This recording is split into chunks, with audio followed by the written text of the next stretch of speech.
My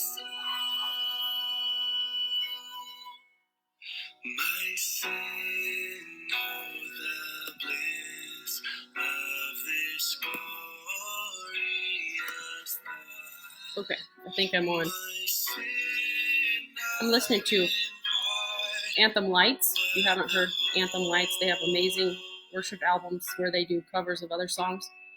The one I'm listening to is called Hymns. It has old school hymns that are so awesome, like It Is Well With My Soul. And another album they have that's also available on Amazon Prime is their new one called Worship, and it has like newer songs, and they are so good. So if you want some worship music, that's a good option. All right, now, happy Easter, everyone. Can you hear me? Is anyone there? I can't see the thing that shows who's there. Let me see if I can figure that out.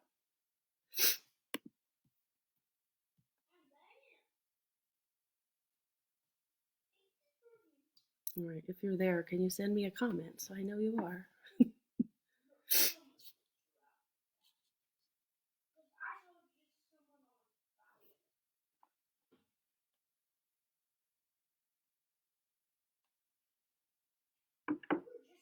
All right, well, I don't know if anybody's watching. It doesn't say so, but I'm going to keep going. So you can always watch this later because I feel weird just sitting here waiting.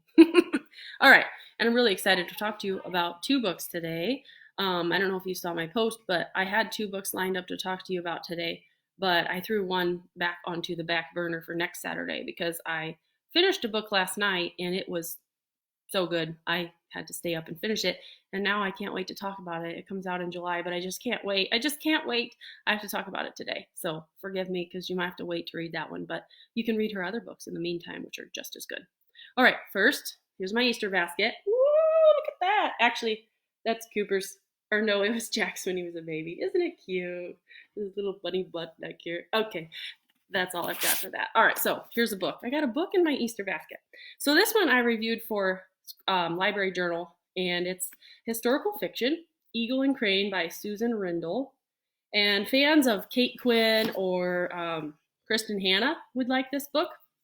So it's a romantic mystery, and it's set in World War II California. But it doesn't have a whole lot to do with the war. It has more to do with this flying circus, sort of flying, I wouldn't call it a circus. They're like daredevils, the flying circus, I guess it's called that. So this is a story of 2 men, Louis Thorne and Haruto Harry Yamada, and he's Japanese American, and they have grown up as neighbors all their lives. They're young men, probably in their early 20s, and they've been civil to each other, despite the fact that way long ago when the Yamadas came from Japan, and the Thorns moved next to the Thorns claim that the Yamadas stole some of their land. So there's bad blood between the 2 families that's kind of trickled down through the generations. And Louise and Harry, you know, they can be friends, but their families have this friction. So there's that. Well, they're both daredevils, and they become unlikely comrades because they both start performing as wing walkers. Yes, wing walkers. They walk on the wings of these airplanes, and they both work for the Earl Shaw Flying Circus. Well, they spend a lot of time together, and they share a love of flying, but they also share a love of Ava. Ava is the spunky, independent stepdaughter of the boss man, Earl Shaw. And Earl's not a very nice guy to Ava or to Harry or Louise. So Harry and Louise are both kind of watching out for Ava, and they're aware of the friction between each other, but they both love Ava. So I love a good love triangle, don't you? I know you do. Okay, so there's that. Now, also, their relationship is complicated by, you know, their race and the family issue, the love issue, you know, loving the same girl, kind of a bad thing. So after Pearl Harbor, Harry's family, Haruto's family, is taken to an internment camp at Tule Lake purely because they're Japanese. So Harry's dealing with the loss of his family and trying to get them back home. And then a mysterious plane crash brings an FBI agent out to the Yamadas and the Thorns property to investigate what's going on. And Agent Bonner is the agent, and you get to know him in the story as well. He's not just any FBI agent as it appears at the onset. He actually has a connection to the Thorne family that will be revealed near the end, and it will be like, oh. So I'm not going to tell you what it is. But he has a connection to the Thorne family, and as such, he is willing to, or he's going to feel compelled to solve this mystery no matter what the cost. So there's quite a crazy ending, but it's really good. And like I said, if you like Kate Quinn, Kristen Hanna, books like that, you'll really like this book. It's fast-paced, it's gripping from the beginning, and it charmingly explores this tumultuous era of history with the Japanese, right after Pearl Harbor, Japanese living in America. And it's beautifully written, and it's passionate. There's some amazing, passionate storyline here. And you'll really like to hear about the daredevils and the wing walking. Man, I was like white knuckling it when I was reading that. I'm like, oh my gosh, she's gonna die. But nobody dies on the wings. It's good. So you can read that, but you'll love it. All right, so that's my short book talk because I liked it, but I didn't like it as much as the next one. All right, the next one has so much good stuff that I even have a few passages I'm going to read you. I hope that's okay. It is this: Katherine Center's What You Wish For. Katherine Center has quite a few books out. Her recent books have all these amazing covers, and they're even redoing the covers on her old ones. I must have them. Look how beautiful they are. She designs the artwork too. If you order her books, she puts in a individually painted design with her name, like book plate for you. What? She's an amazing artist too. So her covers are just fabulous. I know, don't judge a book by a cover, but the writing is fabulous too. So, and there's a spark of joy on every page. That's what a reviewer said. That's the truth, people. All right, so I have my book review written out, and I don't want to forget anything. So if I keep looking down, that's because girl's got some notes down here. All right, because it's so good. I don't want to forget anything. All right, so here we go. This releases in July. Like I said, July 14th. But it's compelling from the very beginning. I ended up reading it in one sitting, mostly yesterday, and stayed up really late last night to finish. So she has a way of connecting with her characters so that readers are empathetic and they have an investment with the characters from the very beginning. And this book was no different. This particular book hits home with me, though, because the main character is a school librarian. And she is like super cool. And I don't know if Katherine Center had a family member that was a school librarian, or if she was a librarian, or if she just knows her stuff. That's probably it. But when she describes the way the librarian is, it's like perfect. I even sent it to Amy because I was like, oh my gosh, this is us. So I want to read that part to you. I even read it to Aaron, but he wasn't thrilled. It says, I'm always astonished at the number of people who think I just hang out in the library all day. Not to mention the number who think all I do is read. Plus, of course, the kids, who literally think I live there, like they think it's my actual home. These are all true. She knows exactly how we feel, because when I was at school, they'd be like, oh my gosh, you left the library? And then I'd have people say, well, what do you do all day? Read? I wish. Anyway, we're not going to go there. Okay, so onward. So this is the story of Samantha. She goes by Sam, and she's a school librarian at the Kempner School, and it's on Galveston Island in Texas. So it's right on the coast. The school is a charming old brick historic building that's sort of crumbling in places, but it has such amazing charm, partly because Sam and the owners have painted murals everywhere and made it colorful and beautiful. So they're truly invested in their children, and they love the work. The staff there is awesome. So the founders and the principals of the school are Max and Babette Kempner, and they're like parents to Sam. So she rents and lives in their old carriage house of their historic mansion. And she lost her mother when she was very young, and you'll find out kind of what happened later. I won't tell you. But it was right like a few years after their father left her and her mother. So she's not really had the greatest childhood. And so when she moved to work at Kempner School and moved in to live in the Kempner's apartment, she kind of became another daughter to them. They have a daughter, but Tina, she's not so nice. You'll find her. She's not so nice. She redeems herself at the end, but you're not going to like her in the beginning. She's real rude. But anyway, the Kempners and her school coworkers are really her only family. And then she has her best friend, Alice, who's like amazing. And if you know John Arndt, I don't know if Rachel's watching, but John Arndt's our math teacher at Argus, and he's super cool, like the coolest guy. Alice is like the female version of John Arndt. She wears math shirts every day, and she has all these random math facts that she'll just spout out, and she's just a math geek, and I just love her. And I was like, oh my gosh, it's John Arndt. So shout out to John. Anyway, so Sam blends in with her surroundings at her old job. She sort of kept to herself. So before she came to Kempner, she worked at a school, and there at the school was this other teacher named Duncan Carpenter. And Duncan was like the teacher that everybody loved, the kids loved, he loved his job. Everything he did was with enthusiasm. He would have like spouts of juggling, or like go in the cafeteria and be like, we're having a dance party, and every day he wore different colored pants to work. I mean, he was just like, he loved life. She referred to him as the king of play, and that's perfect. He had a zeal for life and fun that Sam had never seen in anyone else before. And she believed that she was madly in love with him. But the problem is, Duncan didn't really notice her much, she thinks. And he had another girlfriend, some perky little office girl, she calls her, from the administration office. Some new girl that, was real cute. And Sam kind of thinks herself real mousy and kind of blends in. And she wore, a lot of muted colors and was just like, whatever, he doesn't like me.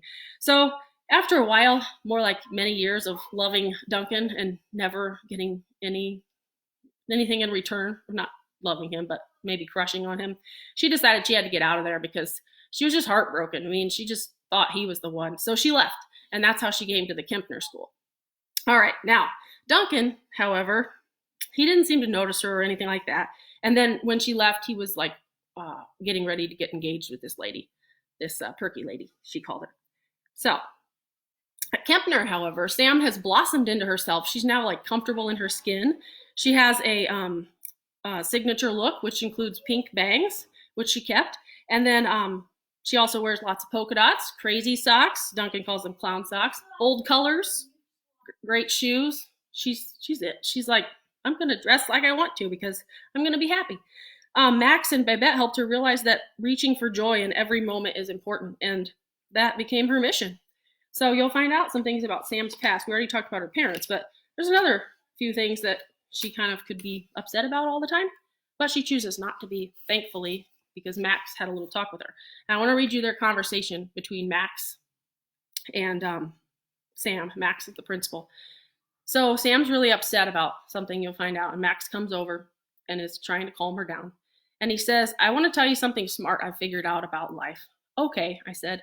And I want you to make a mental note because this is a good one. Okay, ready? Yes. Okay, listen close. Pay attention to the things that connect you with joy. It wasn't what I expected him to say. I leaned away and turned to frown at him. What does joy have to do with anything? Joy is important. Was it? I don't know. Not having car accidents is important. Joy seems pretty expendable. Max just smiled. It's one of the secrets to life that no one ever tells you. Joy cures everything. I flared my nostrils. Everything?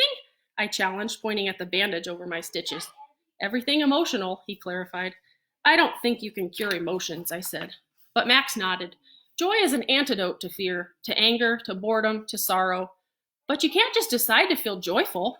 True, but you can decide to do something joyful. I considered that. You can hug somebody, not right now, or crank up the radio, or watch a funny movie, or tickle somebody, or lip sing your favorite song, or buy the person behind you at Starbucks a coffee, or wear a flower hat to work. I shook my head. One flower hat can't fix all the problems. No, but it sure can help. I sighed. It's not about fixing your problems anyway, Max said. You'll never fix all your problems. Well, that's encouraging. The point is to be happy anyway, as often as you can. I let out a shaky sigh. I know you're scared, Max said, squeezing my hand, but you're going to get up tomorrow and put on that crazy hat and walk over to school, and no matter what, you'll be better for it. I wanted to believe that. How do you know? I whispered. Because, Max said, courage makes everything easier next time, and I'm not going to let you live your life in fear. So I thought that was beautiful, and you'll find out in the very beginning that Max has an untimely end, and that's how the story starts. So when school starts, right before school starts, it's the summer before, let me find out where I'm at. It all comes crashing down around Sam, Babette, and Max. During the opening pages, one of her best friends and her father-like mentor, he dies suddenly on the dance floor during his own birthday party that Sam planned as a surprise for him. The whole community is devastated, and they grieve the loss of Max. He was the principal, a community member. Everybody loved him. He was awesome. He was Max, the beloved Max. So she's dealing with that at the very beginning. And then when school starts up, the rest of the staff prepare themselves to educate and love on the children without their beloved principal. But Max's son-in-law, Kent Buckley, the school board president, sorry, Dad, I know you're a good one, but Kent Buckley, he's not. Anyway, he announces that Max's replacement will be Duncan Carpenter, a well-known educator who is relocating from Baltimore. The Duncan Carpenter? Wait, her Duncan Carpenter? No. It can't be. Oh my gosh. So Sam is reeling like, oh my gosh, it's Duncan. Is he going to remember my ridiculous crush? Will I have to see his wife and children parading around all the time, taunting me? Oh my gosh. It's going to be bad. So Sam's just freaking out. She's excited. Be careful what you wish for thing, but she's also like, oh my gosh. So the man who arrives, however, is a no-nonsense, stern, buttoned up in a stiff three-piece suit, closed off like a fortress. Not the Duncan she remembers. And she's like, whoa. And to make matters worse, he doesn't even recognize her or remember her. He just looks at her like she's a complete stranger. So, they worked together for years. She even cat-sit at his house once. What the heck? So he doesn't remember her. And she's not like the little mousy mouse that she used to be. She's changed, but she hasn't changed that much. So she's like, what is going on? So begins a school year for the record books. I'm not going to tell you anymore because I want you to enjoy it as much as I did. But you'll fall in love with Duncan, Sam, Alice, the math teacher, Babette, and Babette's little grandson, Clay, who is this precocious third grader who's smarter than smart. And he visits the library all the time. And he made me remember a few students that I just love dearly. And if you're looking for a heartwarming book that will bring you a crazy amount of joy, then this is the one. And in the meantime, since this doesn't come out until July, you could read some of her other books, which are How to Walk Away, which is really good, about a gal who is in a crash, and then her relationship with the therapist that's helping her get better. And then Things You Save in a Fire, which is about a female firefighter and her interaction with the rest of the team. Oh, it is good. And then one of her books I haven't read yet, but I'm on hold for on Hoopla, is called The Lost Husband, and it's an older one. But fun fact, The Lost Husband has a movie now with Josh Duhamel. I don't know how to pronounce his last name, but he's a good looking guy. And Leslie Bibb, I think. Anyway, it came out yesterday, so you can stream it on Amazon Prime, but I'm going to read the book first, so I have to wait till it comes in. But that's called The Lost Husband, so you might want to look that up as well. I promise you'll love Katherine Center. She has a way with like making it bittersweet, but also comical, and it's just beautiful and amazing. So I hope you didn't mind how long I gushed poetic about that book, but I just can't help myself. It's so good. Does anybody have any questions? Let's see. Oh yes, the covers are amazing. I know. And if you look up Katherine Center on Instagram, she has a little video of herself creating the book plates with her paintbrush and stuff, and it's just like she makes all these beautiful flowers and then signs her name. And I'm like, oh, I wish I could do that. So I may or may not have ordered one of her books just so I could get the book plate. I wanted to support her during this time. All right, so I guess I'll let you guys go, and I will read some more books. And next week I'll be back. I know I'm going to talk about a romantic comedy next week, but then I'll find another one to talk about next week, unless I do a switch again and just do the one I just finished. Usually that's the one I'm most excited about, so I want to talk about it first. All right, well, thanks for tuning in, y'all. So have a good day, and hopefully the sun comes out and we can get outside. Take care, guys. Bye.